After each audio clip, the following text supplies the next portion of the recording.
I'm Ted. As you can see, we're in the warm weather climate here. I've been out doing some trekking today, and I thought I'd just share some of the few tips that I got on hiking in this sort of climate. So the first thing I want to talk to you guys about is taking a break like I'm doing right now. Just having a seat, you could put your feet up. Most importantly also to take your shoes off, air them out. And this is also a really great time to change socks if you've been hiking for quite some time. Take out the insoles because they're also pretty wet. The next thing I would do is to hydrate or rehydrate.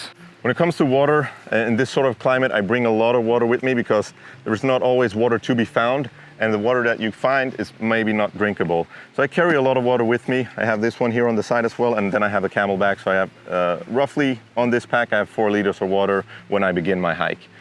I usually don't tape my feet in the beginning of the trek. I kind of feel it a little bit unless I know that it's going to be really hard, and if I'm carrying a really heavy load, then I tape it before I go so the feet are as fresh as possible.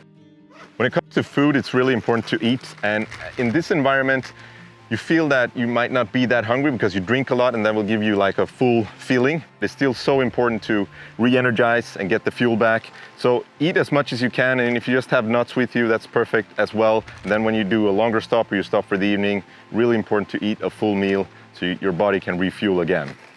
As you can see, now that I'm out in the sun, I put my hat on, but when I'm in the jungle or it's shade, I take it off so I feel as cool as possible.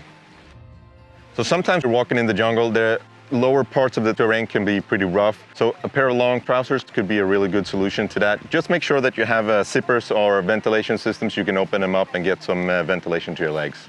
As you can see, this t-shirt is going to get really wet and sweaty during the day. So in the night, it's really nice to have an extra t-shirt just to change into drier clothes.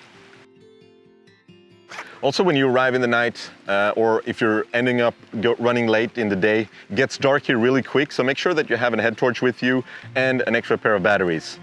So before we go, we just adjust our backpack to our needs to make sure that it sits comfortable. And then I do the chest strap as well. And then last but not least, the top part here. Tug this one down so you get the pack close to your back. And then when I walk, I tend to move it around a little bit to avoid getting sore in the shoulders and in the hips. Because if you're carrying a lot of things, after a while you will really feel it here and down by the hips.